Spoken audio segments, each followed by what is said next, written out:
एक सवाल है, क्या कोई ऐसी पोएट्री फॉर्म हो सकती है जो 1000 साल पुरानी हो, लेकिन आज की इस टूटी-फूटी दुनिया को बिल्कुल आईने की तरह दिखा दे?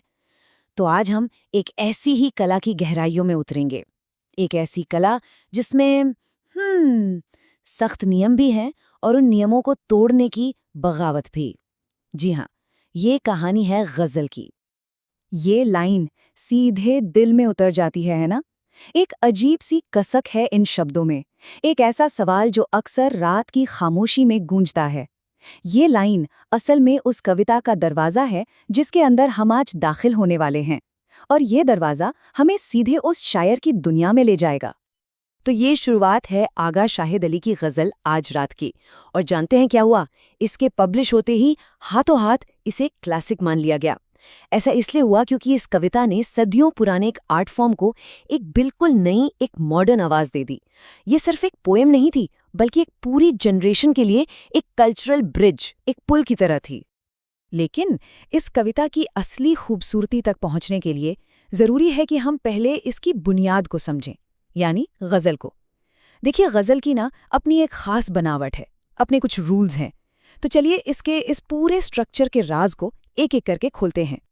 तो आखिर ये गज़ल है क्या? इसकी शुरुआत होती है अरेबिक पोएट्री से, जहाँ ये इश्क और मोहब्बत का गीत हुआ करती थी। फिर इसने सफ़र किया पर्शिया तक, जहाँ इसे तराशा गया, इसे नियम दिए गए। और बस वहाँ से इसका सफ़र शुरू हो गया। सदियों और अलग-अलग कल्चर से गुजरती हुई ये हर जगह अपनी एक नई पहचान बनाती चली गई। इसके स्ट्रक्चर के समझ लीजिए 4 मेन पिलर्स हैं। सबसे पहले हर 2 लाइन का स्टैंजा, जिसे शेर कहते हैं, वो अपने आप में एक कंप्लीट पोएम होता है। फिर आते हैं काफिया और रदीफ। अच्छा, रदीफ क्या है? ये वो लफ्ज या फ्रेज है जो बार बार रिपीट होता है, बिल्कुल किसी मॉडर्न गाने के हुक की तरह। और रदीफ से ठीक पहले जो राइमिंग वर्ड आता है उसे कहते हैं काफिया। ये दोनों मिलकर गजल को उसकी म्यूजिक, उसकी रिदम देते हैं। और हाँ, आखिर में शायर अक्सर आखिरी शेर में अपना नाम यानी अपना तखल्लुस डाल देता है, एक तरह से अपना सिग्नेचर छोड़ जाता है। तो अब वक्त है उस शख्स से मिलने का जिसने इस कदीम, इस एंशिएंट आर्ट फॉर्म को इंग्लिश लैंग्वेज में एक नई जिंदगी फूंक दी। नाम है आगा शाहिद अली। उनकी कहानी को समझे बिना उनकी पोएट्री को समझना लगभग नामुमकिन है। क्यों? क्योंकि उनकी हर गज़ल उनकी जिंदगी का ही एक टुकड़ा है। ये टाइमलाइन, ये सिर्फ डेट्स नहीं है, बल्कि ये एक शायर के दिल पर लगे जख्मों का एक पूरा नक्शा है। देखिए, 1949 में कश्मीर में पैदा हुए, फिर 1975 में अमेरिका आ गए एक नई जिंदगी शुरू करने। सब ठीक था, लेकिन फिर आया साल 1989, जब उनकी जमीन, उनका वतन कश्मीर हिंसा की आग में जलने लगा। तो बस वो दर्द, वो दूरी, वो तड़प उनकी कविता की रूह बन गई। उनकी शायरी असल में एक एग्जाइल में बैठे शख्स की अपने घर की याद है, अपने जख्मों की आवाज है। तो अब हमें गजल के नियम भी पता है और शायर की कहानी भी। चलिए इन दोनों चाबियों का इस्तेमाल करके आज रात कविता के दरवाजे को खोलते हैं। देखना ये है कि इसकी हर परत के नीचे कौन सी नई, कौन सी गहरी दुनिया का राज छिपा है। इस पूरी कविता का दिल, इसकी धड़कन बस इसी एक सवाल में है, आखिर ये तुम है कौन? और आगा शाहिद अली ने जानते हैं क्या किया? उन्होंने जानबूझकर इस सवाल को लाजवाब छोड़ दिया। और यही यही इस कविता की सबसे बड़ी ताकत है। ये एक पहेली है जिसमें हर पढ़ने वाले को अपना जवाब ढूंढने की आज़ादी है। और इस गज़ल का जादू बिल्कुल यही है। ये जो तुम है, ये एक बिछड़ा हुआ महबूब भी हो सकता है। ये हिंसा में खोया हुआ वतन कश्मीर भी हो सकता है। शायद ये एक खामोश खुदा है जिसे पुकारा जा रहा है। या शायद जो भी इस कविता को सुन रहा है, पढ़ रहा है, ये तुम वही है। अली में कमाल ये किया कि उन्होंने इन सारी फीलिंग्स को, इन सारे एहसासों को एक ही धागे में पिरो दिया है, ताकि हर कोई इसमें अपनी कहानी देख सके। और जब बात खुदा की आई है, तो गज़ल का एक और बड़ा ही हैरान करने वाला पहलू सामने आता है। अक्सर लोग सोचते हैं कि गज़ल सिर्फ इश्क मोहब्बत की शायरी है, लेकिन नहीं। सदियों से ये रिलीजियस डॉगमेटिज्म यानी धार्मिक कट्टरता के खिलाफ एक बगावत का, एक विद्रोह का हथियार भी रही है। तो यहाँ 2 रास्ते दिखते हैं। एक रास्ता है सख्त नियमों और कानूनों का।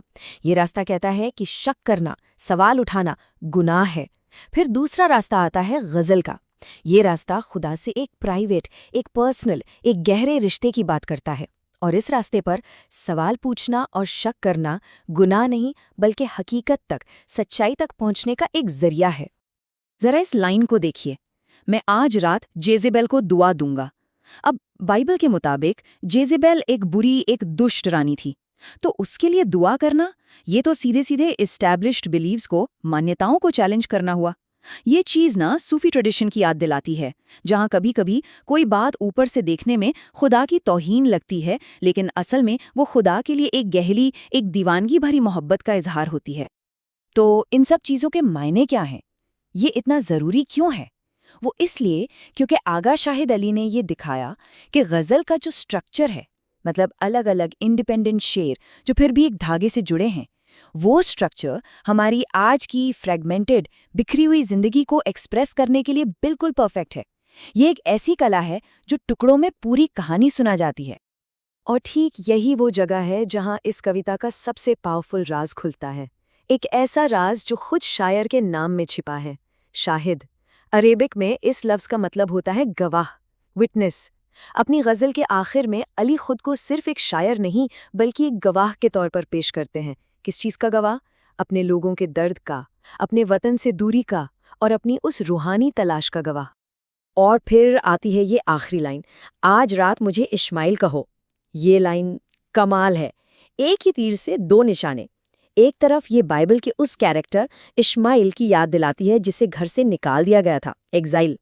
और दूसरी तरफ ये अमेरिकन लिटरेचर के सबसे मशहूर नॉवेल्स में से एक मोबी डिक की ओपनिंग लाइन है।